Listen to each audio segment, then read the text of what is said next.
All right, today we're going to do something a little different. We are going to become ancient detectives. Our mission? To solve a 3,000-year-old logical puzzle that's hidden deep inside a sacred text. The clues are all there. You just have to know how to look. So, you might think this is all about some ancient bread recipe. And yeah, it starts there, but what it's really about is a way of thinking. We're going to uncover this incredible, rigorous method for finding proof that is just as sharp today as it was 3 millennia ago. Okay, so any good investigation has to start with the facts of the case, right? The evidence. For us, our case file is a text called the Mishnah. It lays out the established rules for 3 different ancient offerings, and each one involves specific kinds of unleavened bread, or matza. So let's take a look at the evidence. So here's what we've got all laid out for us. You see these 3 offerings? The thanks offering is kind of our baseline. It needs 3 types of matza: loaves, wafers, and this special poached kind. Now look at the Nazirite offering. It only needs 2 of them, no poached matza. But then there's the inauguration offering. See that? It looks exactly like the thanks offering. The rules are clear, but the reason for those rules, well, that's the mystery we have to solve. And that similarity, that's what brings us to the next part of our investigation, led by the Gemara. Now you can think of the Gemara as, well, the super brilliant, skeptical detective who shows up and questions everything. It never just accepts the facts. It always asks, why? Or even better, how do you know that? And it sees a huge problem with the Mishnah's rules. And yeah, this is where the plot really thickens. See, for the thanks and Nazirite offerings, the Bible is super clear. The recipes are spelled out, the proof is right there in black and white. But for the inauguration offering, the biblical source is, well, it's missing. The Mishnah says it needs all 3 types of bread, but on what grounds? Where did it get that information from? And that, right there, is the big question. That's the whole puzzle we need to solve. The Mishnah makes a claim, but without proof from the Bible, it's just a claim. The Gemara needs evidence. Where in the Bible does it actually say that the inauguration offering requires that special 3rd type of bread, the poached matzah? All right, so our first detective steps up to the plate, a sage named Rav Hizda, and he thinks he's got this thing totally figured out, an open and shut case. He believes he's found one single verse that solves the entire mystery. Okay, check out this verse he brings from Leviticus. It's describing the very first inauguration ceremony. I mean, at first glance, this looks like a slam dunk, right? It clearly lists 3 distinct items being taken from a basket of unleavened bread. Case closed? Well, let's look closer at his logic. His logic is super straightforward. He's like, okay, step 1. The verse names 3 things. We know what an unleavened cake is. That's the loaves. We know what a wafer is. That's our wafers. So by process of elimination, this 3rd thing, this oiled bread, well, it has to be the poached matzah, right? What else could it be? It seems totally airtight.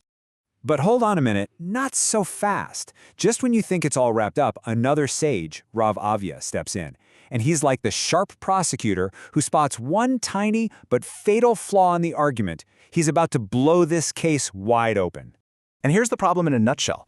Rav Hizda's whole case rests on this assumption that oiled bread has to be a totally separate category, our poached matzah. But Rav Avia says, wait a minute, how do we know that? Couldn't oiled bread just be, a really oily cake? The word poached is nowhere in sight. The proof is ambiguous. And boom, just like that, the whole theory falls apart. Because in this kind of logical system, if there's any ambiguity, the proof is no good. It's got to be airtight. So Rav Hizda's evidence gets tossed out. We're back to square one, and the mystery is still unsolved. So now, a 3rd sage enters the picture, Rav Nachman, and he's got a totally different angle. He isn't looking for a simple list of items. He's digging deeper, looking for a hidden connection, a proof that's based on a really powerful analogy. He brings this verse. Now, you got to listen to the wording here really carefully. It talks about the offering for Aaron, the high priest, on the day he is anointed, and it talks about the offering for his sons, the regular priests. And then look, for the high priest's offering, it uses the exact word we've been hunting for, poached.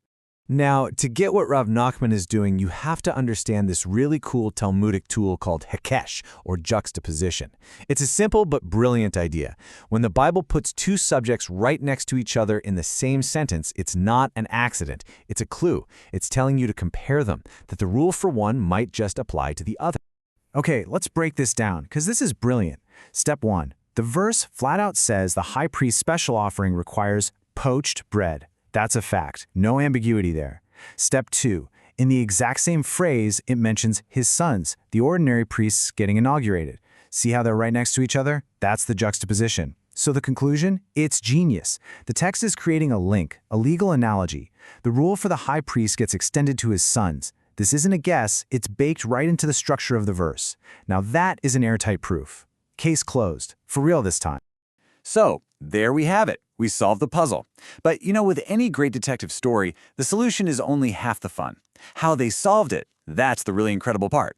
This whole exercise was way more than just about bread. It was a masterclass in this unique and powerful way of thinking.